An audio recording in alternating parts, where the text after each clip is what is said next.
Bonjour amis du rendez-vous de midi, on se retrouve une nouvelle fois et cette fois-ci dans un nouveau mois, toujours avec le même plaisir et le même enthousiasme. Bienvenue.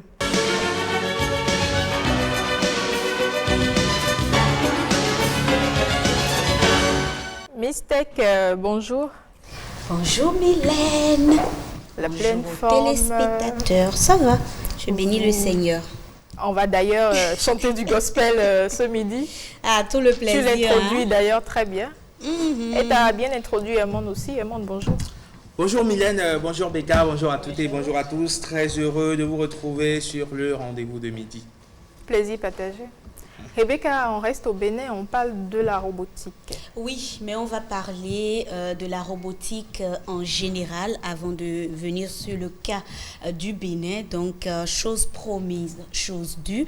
Aujourd'hui, on parle de la robotique. Déjà, quand on dit robotique, qu'est-ce que cela veut dire? La robotique est l'ensemble des techniques permettant la conception et la réalisation de machines automatiques ou de robots. La robotique, à quoi ça sert concrètement? Pendant plus de 2 siècles, l'usage des robots a été presque exclusivement réservé aux tâches répétitives dans les industries, avec quelques exceptions dans des secteurs peu accessibles au grand public comme le domaine militaire et l'aérospatial. De nos jours, la robotique est omniprésente pour usage domestique ou professionnel, public ou privé. Les robots sont à peu près partout. Par exemple, Mylène, en médecine, vous avez la radiothérapie pour réaliser des examens, des traitements ou des interventions chirurgicales. Dans le domaine de la communication et même de la défense, vous avez les drones pour survoler des zones de conflit, transporter du matériel ou lancer des missiles. Dans l'art graphique, pour réaliser des dessins, vous avez les robographes. Dans le domaine de la sécurité, on a la vidéosurveillance. Comment apprendre la robotique, Mylène? Alors aujourd'hui, il existe 2 principales voies pour apprendre la robotique. L'étudier à travers une formation classique ou acquérir soi-même ses propres connaissances. Les études de robotique sont proposées par certains lycées professionnels technologiques, certaines universités, des écoles d'informatique ou d'ingénieurs. Et aujourd'hui, vous avez à votre disposition quand même un puissant outil qui vous permet de vous faire former vous-même sans forcément l'aide de quelqu'un. C'est quoi l'outil là? Vous connaissez? L'Internet. Internet, c'est vague. Quoi d'autre? Un site sur le net, un logiciel, qu'est-ce que c'est? Bon, YouTube. Ah oui, on va généralement télécharger des tutoriels pour apprendre de nouvelles choses. Oui, sur YouTube. donc sur YouTube aujourd'hui, vous avez la possibilité de vous faire former, quel que soit le domaine, sans forcément, c'est vrai, c'est avec l'aide de quelqu'un, mais sans forcément vous déplacer. Voilà, vous apprenez beaucoup de choses. Et maintenant, nous allons parler du cas du Bénin. Alors, parlons toujours de la robotique au Bénin.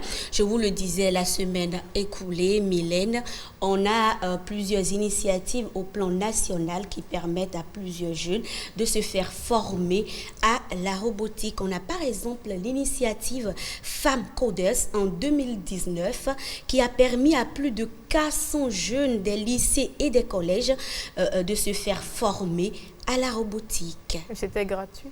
C'était gratuit. Mais généralement, quand on se fait former par les tutoriels, comme tu l'as dit, il faut forcément l'appliquer.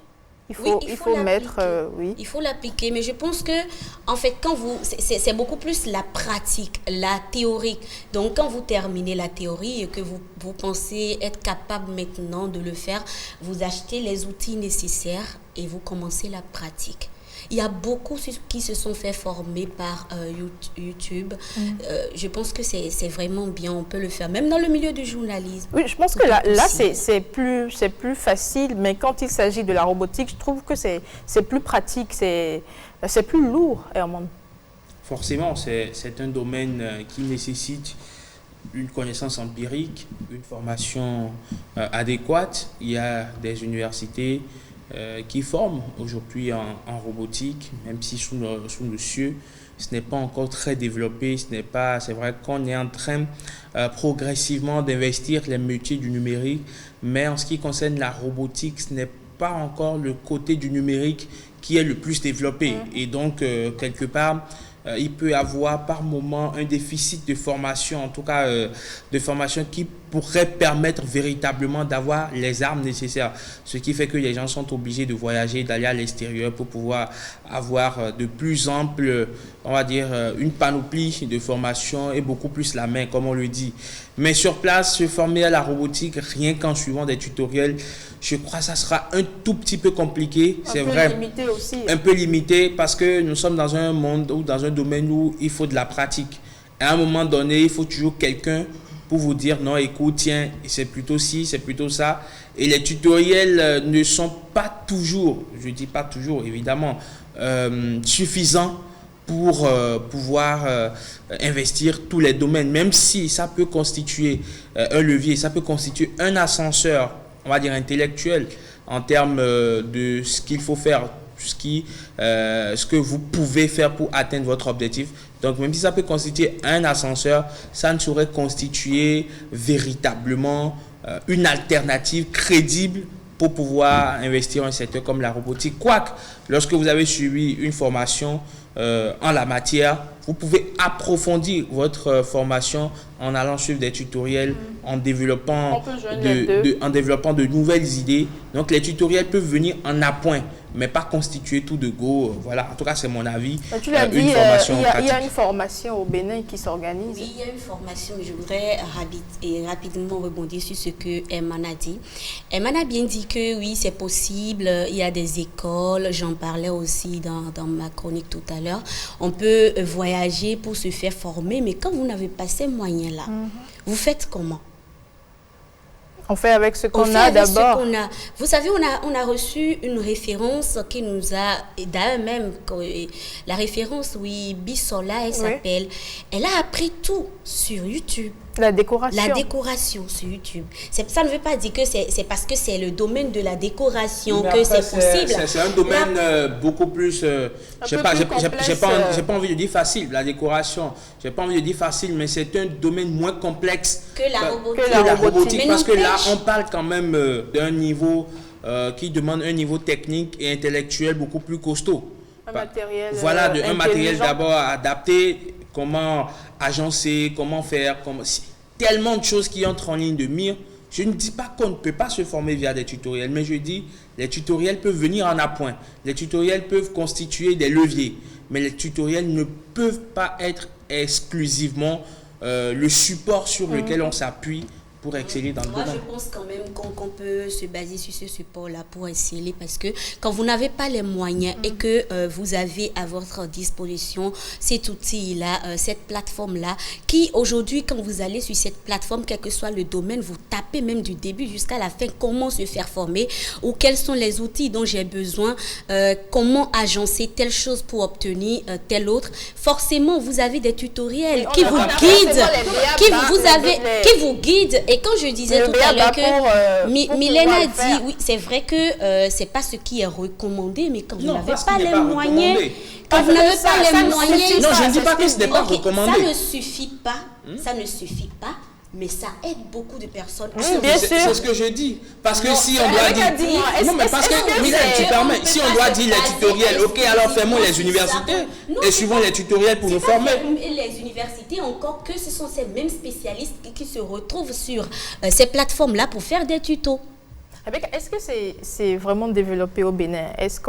Je sais que généralement on voit plus de drones, plus de caméras, mais à part ça, est-ce qu'il y a autre chose? Oui, il y a autre chose. Je disais la dernière fois que j'allais nous parler d'une dame, mais elle malheureusement n'était pas disponible.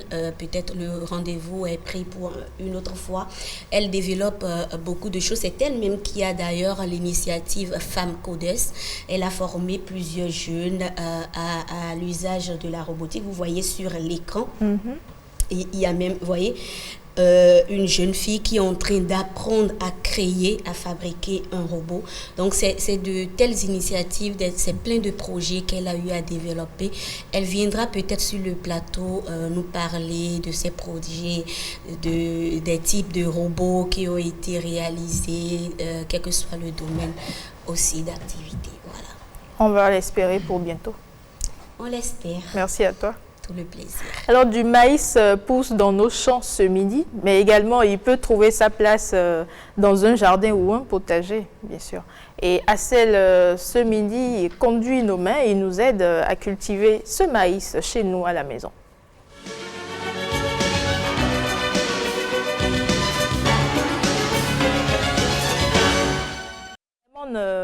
Toi, tu l'as dit, tu prends tout, bien sûr. Vous savez. Tu prends de la pâte, quelle que soit la transformation, les dérivés du maïs, si tu prends tout. quelqu'un le mange, c'est que je peux le manger. Rebecca, le maïs, sous toutes ses formes, bien sûr. J'aime. Tu en prends. Oui, j'en prends. Le boku, tu aimes le boku? Tu connais le boku? J'aime beaucoup. Mélanger avec l'arachide. Ouais. Parfois aussi, d'autres le font avec du miel. Quoi déjà? Le boku à mélanger au miel. Sérieux? Bien sûr. Le maïs, l'arachide et le miel, c'est bien ça? Bien sûr. Lorsque vous interrogez, je ne sais pas s'il y en a qui sont d'obédience céleste parmi nous sur le plateau. Sinon, je ne suis pas d'obédience céleste, mais je les ai côtoyés un tout petit peu. C'est une pratique assez développée pour faire de l'aumône. On fait du boku, comme on dit, donc du maïs cuit al dente, si on peut dire ainsi. C'est du maïs cuit al dente et puis on met du miel, on fait le mélange et puis bon voilà, on partage à tout le monde. Et puis. Et tu as déjà essayé? Bien sûr, tout le monde mange, tout le monde est content, on fait la fête. Ça passe, c'est sucré surtout. Ouais. Assel, bonjour. Oui, Mylène, bonjour. Herman, bonjour. Et Bonjour, Rebecca, Angèle. bonjour. Bonjour. Vous êtes bien assortis là. Oh, merci. Mylène également. Oui, Emma n'a pas vu ça depuis. Il faut le laisser. Merci, c'est J'ai déjà gentil. fait le compliment dans les coulisses. Elle veut que tu le dises Voilà, fort en direct, et haut. Non, mais évidemment, c'est joli. Là. J'aime bien la Tout à fait. couleur. J'aime bien, voilà, enfin, Sinon, la présentation. merci. Sinon, Mylène, Assorti tu vas sur lui. Assel? Oui, Mylène, bonjour. La culture du maïs est pratiquée depuis des millénaires et constitue l'alimentation de base de nombreux peuples de par le monde entier. L'éventail des variétés s'étend des espèces destinées à l'alimentation animale à celles cultivées pour fabriquer la semoule en passant par le maïs doux et celui dont on fait le popcorn. Comment et quand est-ce qu'il faut cultiver le maïs? Suivons cet élément pour en savoir davantage.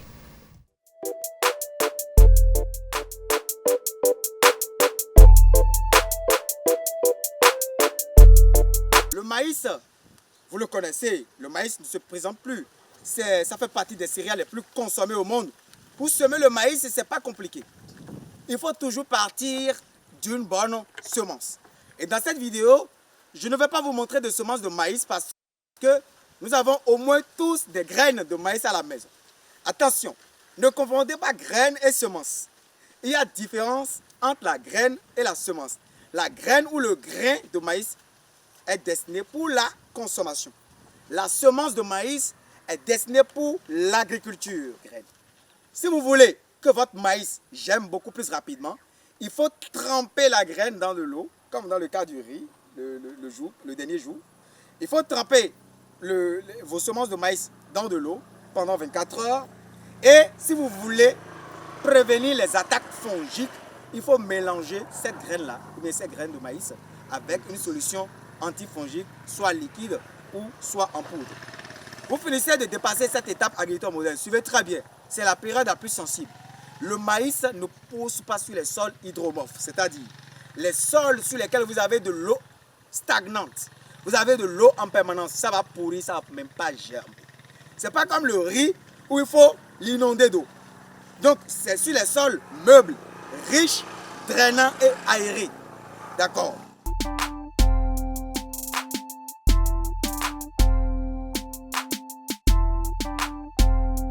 Alors, vous avez votre semence de maïs que vous avez déjà imbibée d'eau et que vous avez déjà traitée avec une solution antifongique. D'accord? Là, maintenant, vous allez semer à une profondeur minimum 2 cm 2 cm de profondeur parce que nous sommes dans la vallée de Lomé, nous ne sommes pas dans le plateau. C'est dans le plateau, on enfonce le maïs légèrement, on appuie du sable parce que si vous ne semez pas à 2 cm, il y a des criquets qui vont passer, qui vont prendre les graines. Il y a des animaux, des petits varans qui vont passer prendre des graines. Donc vous mettez le grain à 2 cm et puis vous avez du sable fin et puis vous ajoutez légèrement le sable fin. Le sable fin, son rôle c'est quoi? C'est de permettre à la graine de germer dans les meilleures conditions possibles. C'est de permettre à la graine de germer sans obstacles physiques. Vous comprenez? Donc voilà de façon standard comment on sème le maïs. Je viens de fermer le poké avec du sable fin. Le sable fin c'est déjà bon. Ne cherchez pas à fermer. Le sable fin c'est parfait pour semer le maïs.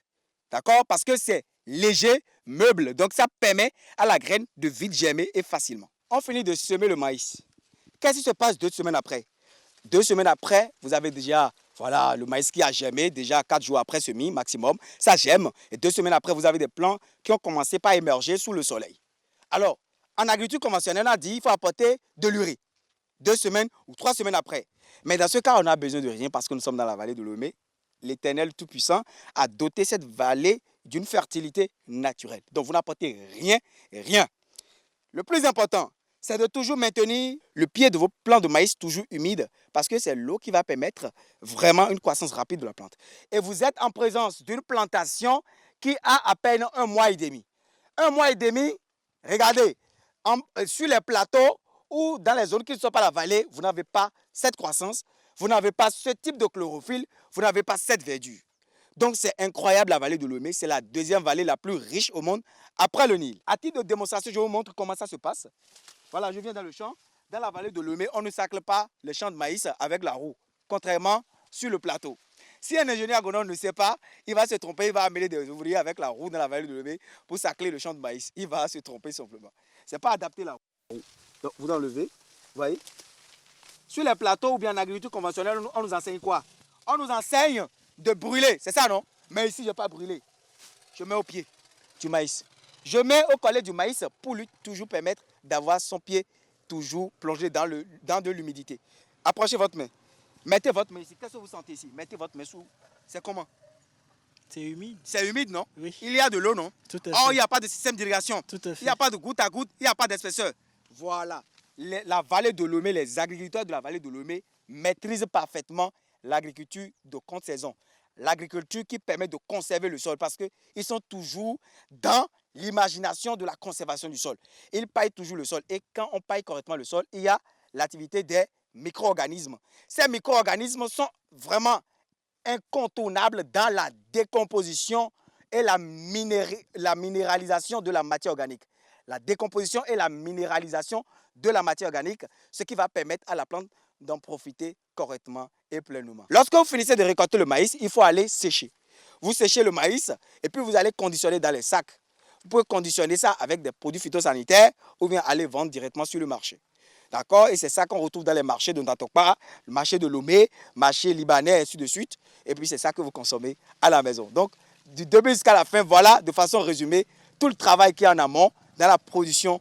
Voilà, Mylène, on sait déjà tout sur le maïs. C'est une culture qui se fait sur 1 hectare ou des hectares parce que pour nourrir toute une famille, tout un peuple... Ou juste une bouche. Bon, une bouche, d'accord, mais généralement ça se fait sur...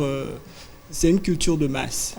Et donc, il faut retenir essentiellement qu'il y a une différence. D'aucuns pensent que c'est la graine qu'on met sous terre. Non, c'est plutôt la semence. Il faut acheter ça chez les semenciers, ceux qui le vendent, des producteurs, et vous l'imbibez dans de l'eau et attendre 24 heures avant de mettre la semence sous terre. Et au bout de 3-4 mois, vous avez votre maïs. Voilà. La graine, là, c'est pas le maïs, là, même. Oui, c'est pas ça qu'on met sous terre.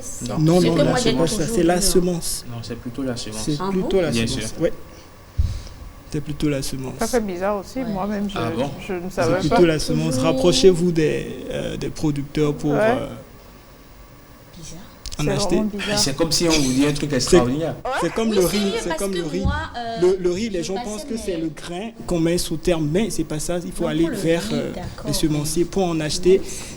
Et Vous l'imbibez dans de J'ai l'eau. plutôt souvent vu, j'ai eu l'impression d'avoir déjà vu plusieurs fois des On cultivateurs jeter Justement, des- il faut- Les semences. c'est les semences. Ah bon Bien sûr. C'est les semences qu'on achète et qu'on imbibe. On met ça dans un sachet ou dans un plastique et vous l'imbibez dans de l'eau. Vous attendez 24 heures après pour sortir les semences du riz ou du maïs et vous l'étalez. Ah non, là, ça fait vraiment nouveau pour moi. C'est Voilà. une belle C'est pourquoi découverte. ça pousse. Donc, ouais, mais c'est pourquoi ça pousse. C'est pour nous donner des idées, pour nous donner également des astuces, ce qu'on croyait peut-être facile. Voilà. C'est notre tuto agriculture, c'est bien Tout ça. à fait. Qui y On n'a pense? pas besoin d'aller sur YouTube Qui y pour pense? pouvoir le voir. Qui y Faut- pense? Il faut dire que Valère fait un grand travail. Il faut lui faire un gros coucou. Et lui D'où dit il merci, est, merci. lui dit merci Il nous apprend infiniment. beaucoup Beaucoup de de choses choses. comme aujourd'hui. Il est plus qu'un agriculteur, c'est un enseignant. Il faut le dire. Apparemment. Et c'est bien de le faire. Très bien. Et on consomme tout le temps de la pâte et très souvent de la pâte De maïs. de maïs. Quelles sont ses vertus?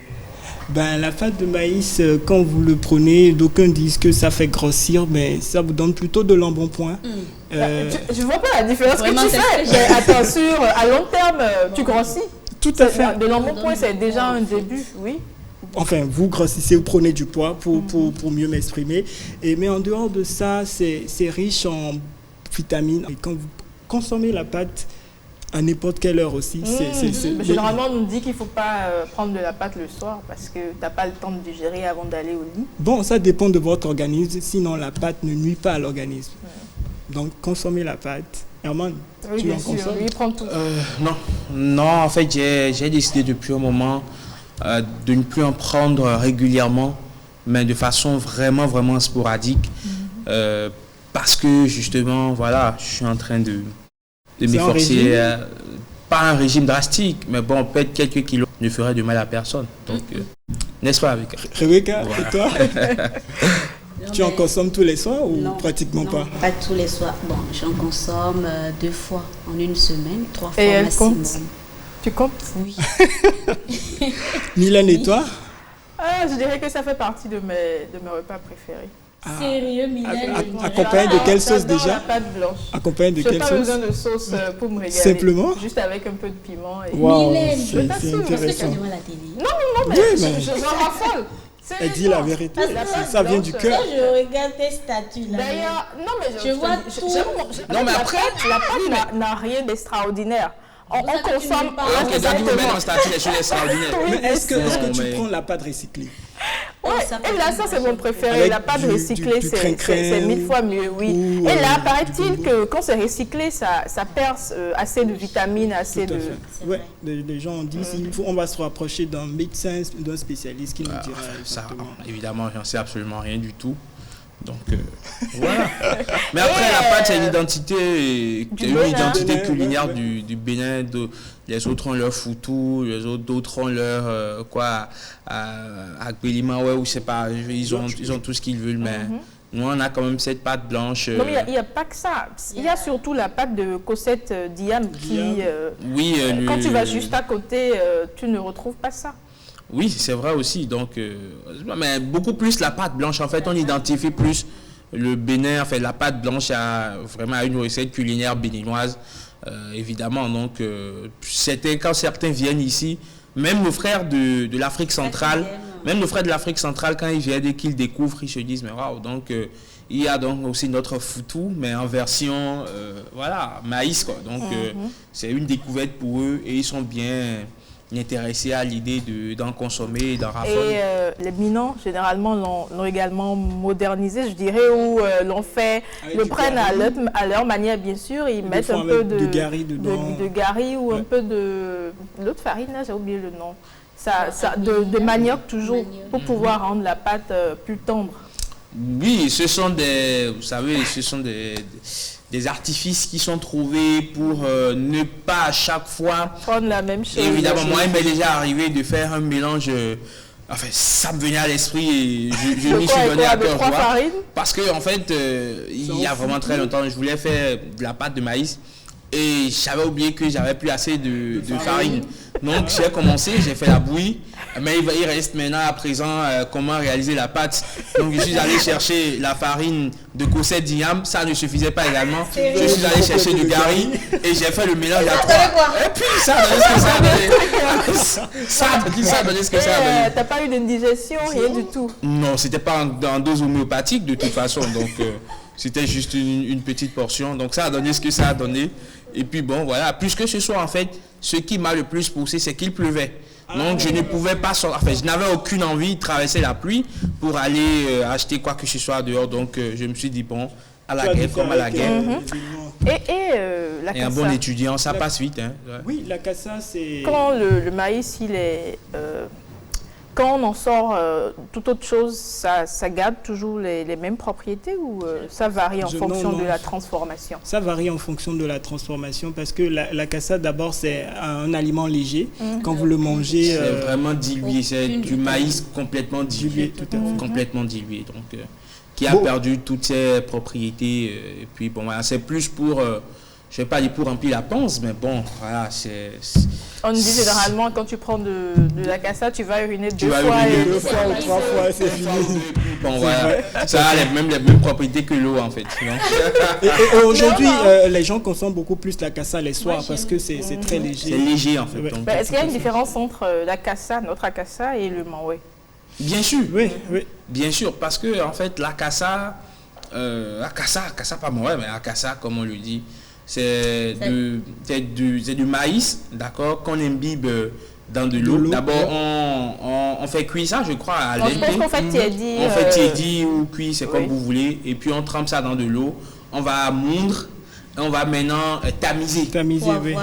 Pour avoir maintenant ce qu'on appelle le gui. Ça, voilà, donc, et puis, ça sert également à faire la bouillie. L'eau a plus de modifications, en fait. Tu as parlé de le maoué a plus de modifications que la cassa à base du liquide. C'est du maoué.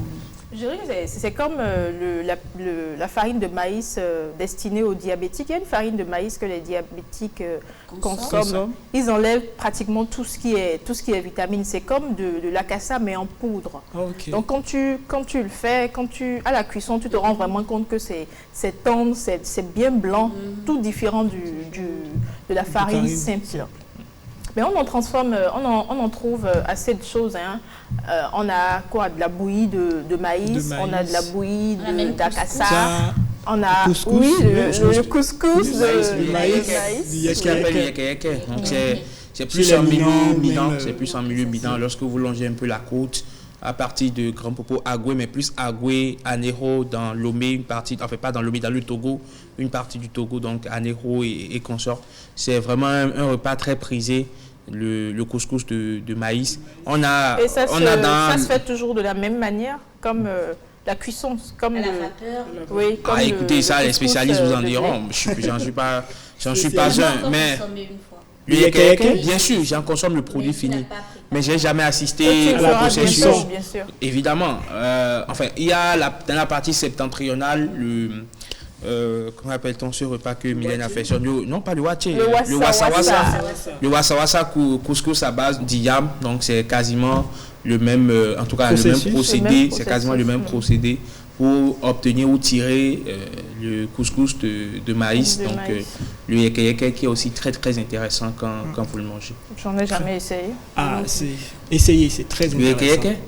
Il y a même une fête identitaire qui bien sûr. On a une chanson plutôt qui... Non, puis ça c'est Mori Kanté, yéké. Voilà, Mori Kanté. Ça n'a rien à voir avec... Non.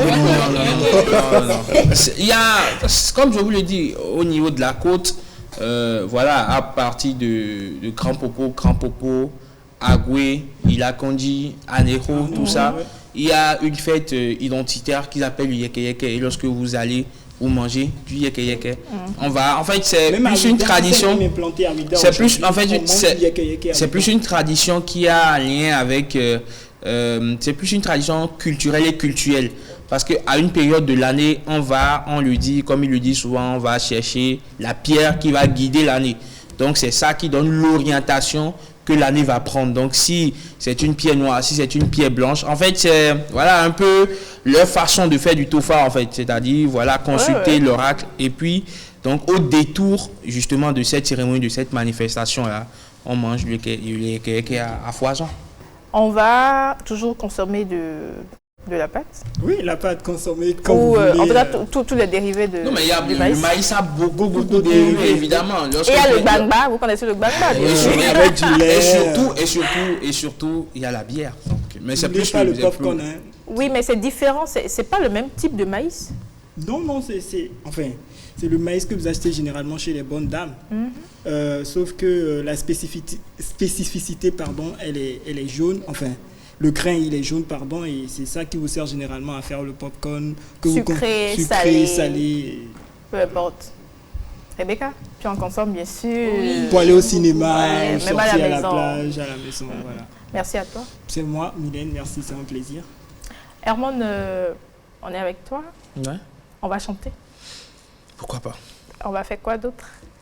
On ira chez la coiffeuse. On va surtout parler des conséquences. Hein. Ben, quand vous tirez, Comme sachez aussi que voilà, les cheveux aussi ont une âme. le karma. On y va Ouais. dans pêle-mêle.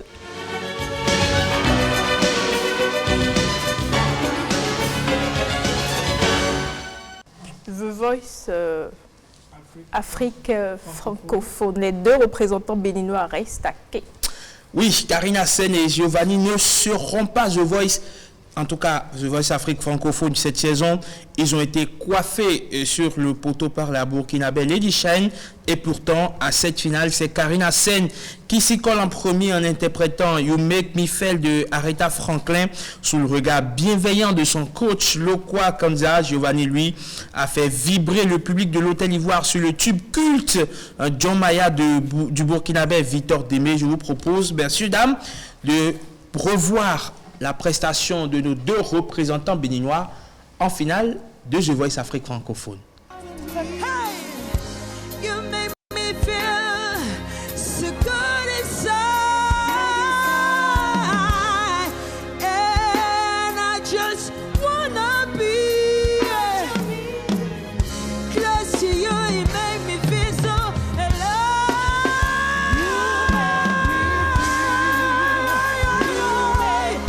You make me feel. You make me feel like a natural.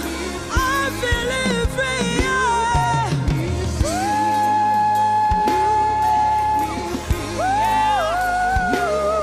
You make me feel so natural.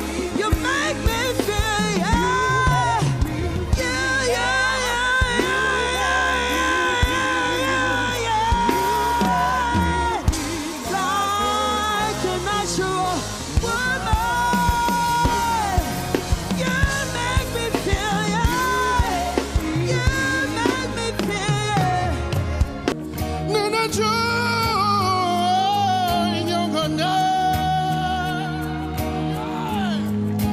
Germany, money, ah, baby, là, on dit si l'on est, il y a des Mongola. On a qui le passe, ça m'a ya, tu n'as pas tenu. Il y a des Mongola. On a qui le ça m'a mama, tu n'as pas tenu.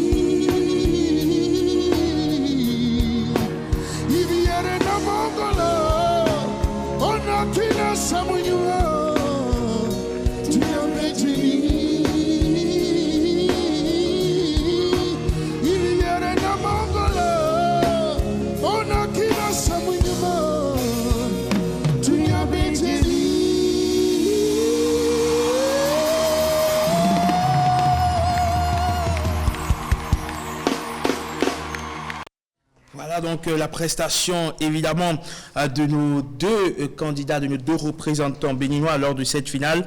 Les coachs n'ont pas eu le droit de désigner le vainqueur, laissant donc ce privilège au public et téléspectateurs qui devraient voter par SMS. C'est ainsi donc que Lady Shine a été plébiscité par la majorité des votants, râlant ainsi le trophée et un chèque de 10 millions de francs CFA. Ce verdict est resté en travers de la gorge de nombre de compatriotes béninois, faisant donc de Giovanni leur The Voice du cœur. Malheureusement, il va rester dans notre cœur. Oui, surtout. Mais il nous a donné des frissons, hein, Giovanni, avec son dernier son. On était tous vraiment étonnés que ce ne soit pas lui qui... La première, plutôt. La première, elle était vraiment bonne. Oui, c'est une prestation, c'est John Maya du Burkinabé, donc Victor Démé, qui l'a bien repris. C'était une prestation de maître, comme on lui dit, donc c'était avec la tenue, c'était la masterclass, en fait il a tout donné, on ne peut pas lui reprocher de ne pas avoir tout donné sur cette interprétation. Il a tout donné. Malheureusement, il y a eu peut-être sur le coup, dans l'imaginaire ou dans la conscience ou selon la vision des téléspectateurs, il y a Lady Shine qui a plus fait le job, surtout avec son deuxième passage avec Baïs Pinto, qui est le vieux qu'elle est allée chercher. Bien sûr. Donc il y a, comme on le dit, qui a élevé le niveau. Mais on s'est quand même consolé en se disant que c'est peut-être parce que les votes étaient partagés entre Karina Sen et Giovanni. Tout à fait, c'est bien ça. Il faut dire qu'aucun des deux n'a démérité, sauf que le vote n'a malheureusement pas joué en leur faveur. Et de l'autre côté, Lady Shine, qui avait le Burkina Faso, son pays d'origine, et la Côte d'Ivoire, là où elle est née, elle a vécu. Son pays d'adoption. Son pays d'adoption. Et donc, du coup, ces deux pays ont peut-être fait qu'elle a eu beaucoup plus de votants et le public était avec elle, l'a soutenue. Et voilà, elle a porté. Voilà. Rebecca, tu as suivi de près, bien sûr. Oui, tu sais, Mylène, on pouvait avoir même 3 finalistes béninois et pourtant on aurait pu quand même remporter la victoire. Vous savez, combien de personnes ont voté? Je suis sûre que si on prend les statistiques, il n'y a pas beaucoup de votants. Les Béninois n'ont pas cette notion.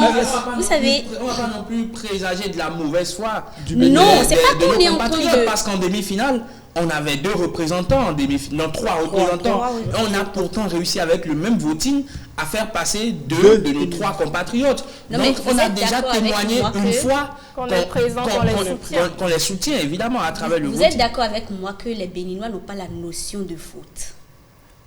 Non, mais ça a changé depuis ça a changé. Oui. C'est pas la première fois qu'on va en demi-finale et qu'on va en finale. Les cheveux. Même en finale, on a été en finale de Africa Star avec Gaël Bessovi, on s'en souvient. Tout à fait. C'était, je crois, en 2007 ou 2008, où malheureusement aussi on a échoué d'un cheveu. On est passé à côté. De la plaque, enfin je ne vais pas dire de la plaque, mais on est passé de peu du trophée.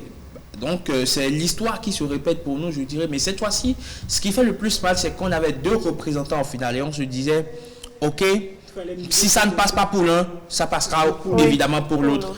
Mais une fois encore, ça a constitué le piège parce que les votes, peut-être, on ne sait pas, on n'a pas eu les statistiques. Donc, mais peut-être on présume que les votes ont été partagés entre Karina Sen et Giovanni plutôt que de faire bloc derrière quelqu'un. Et aussi, n'oublions pas qu'au Burkina Faso, le vote a été rendu gratuit.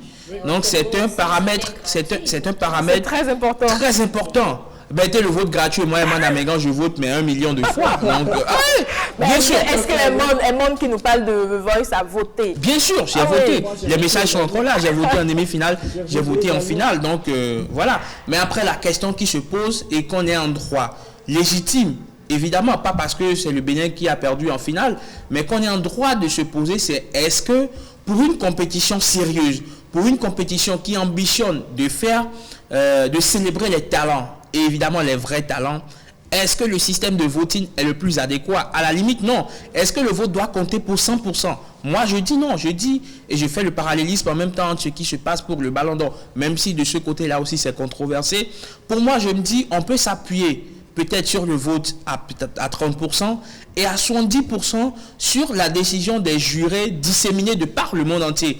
On choisit des experts, des gens qui sont des artistes, qui sont confirmés, qui sont dans le monde du show business, qu'on peut décider de choisir 100, qui sont disséminés de par le monde entier et qui suivent au même moment que les téléspectateurs et qui justement votent ou du moins portent leur choix sur leur candidat.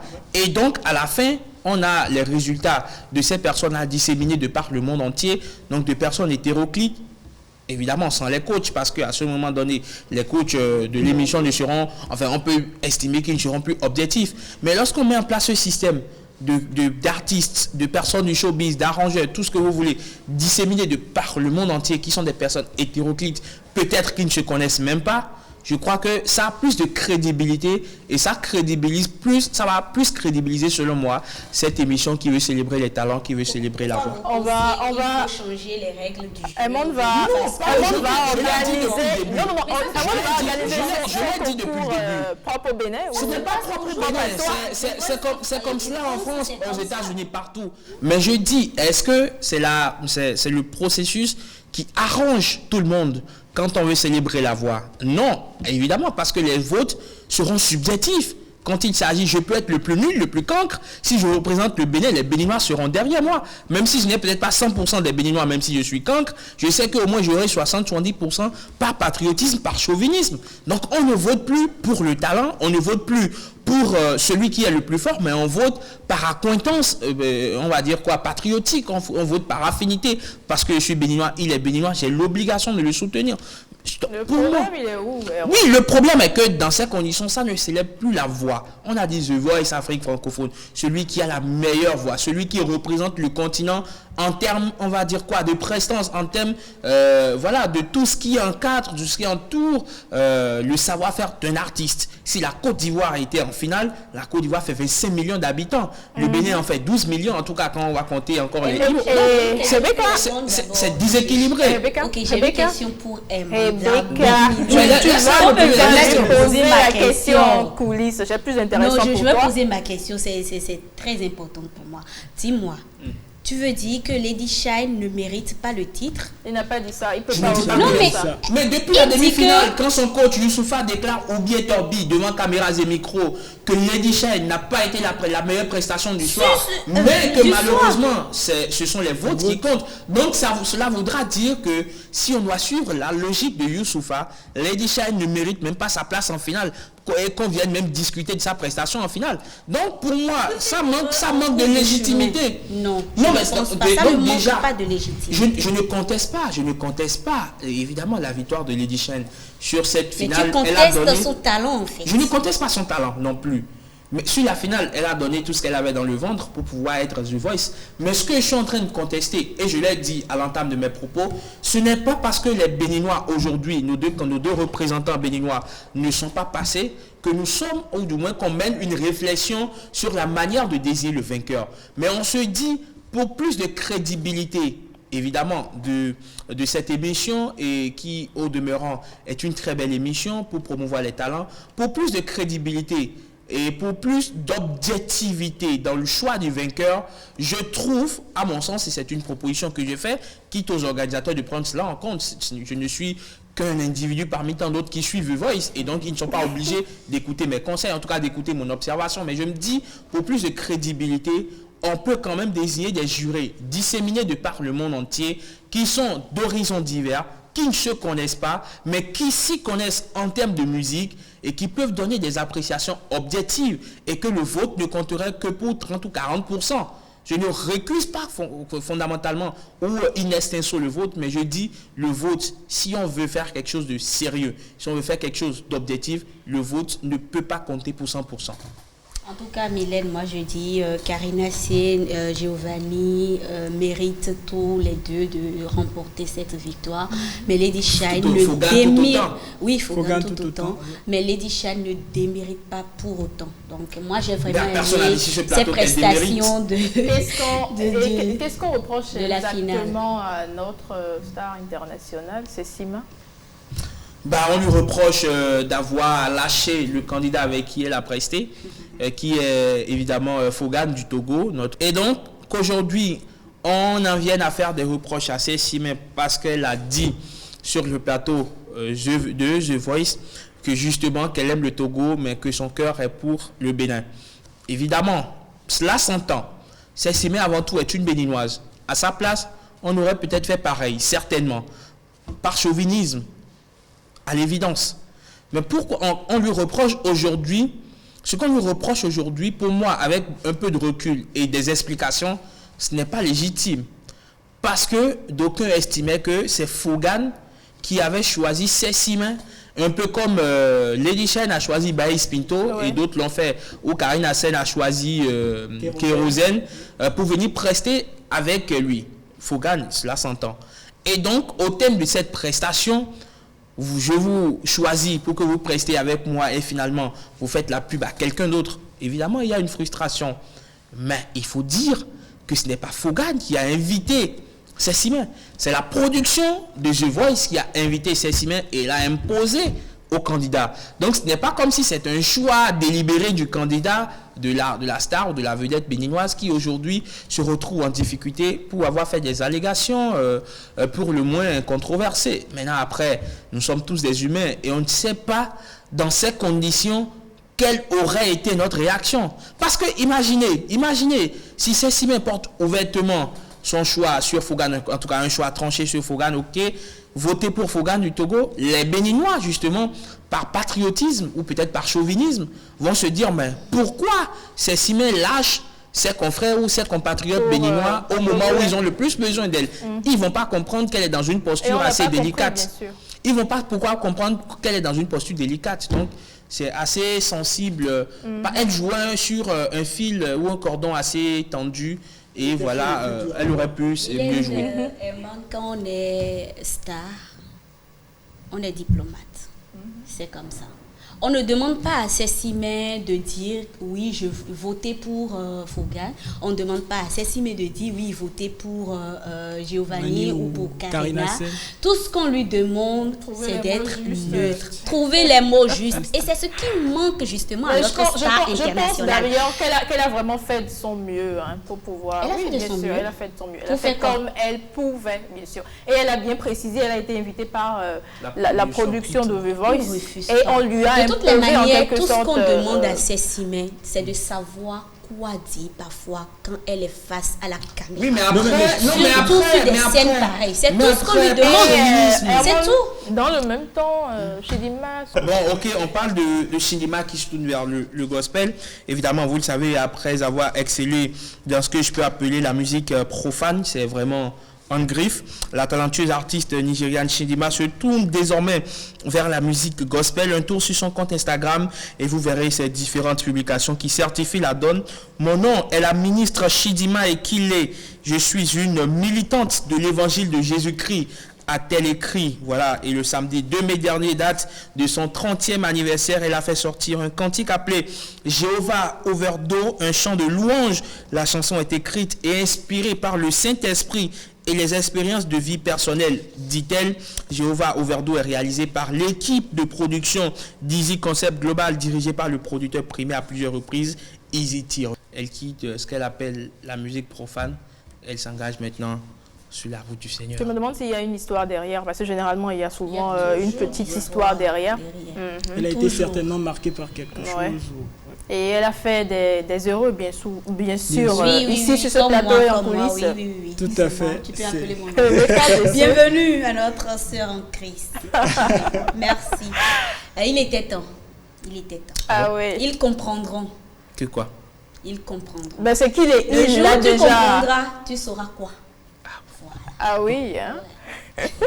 Herman, merci. Tout plaisir. On va revenir sur La question de l'alopécie, le débat sur The Voice malheureusement a pris tout le temps, mais il fallait le faire quand même pour donner notre avis, notre appréciation sur la question, une appréciation dénuée de tout chauvinisme. C'est vraiment un regard objectif que l'on jette sur la question. Alors on va se... Ça va servir de leçon également aux autres artistes. En toute chose, il faut être diplomate. Oui, bien sûr. Pour ne pas qu'on vous jette le dévolu. Et on se retrouve demain. Ciao, ciao. Au revoir.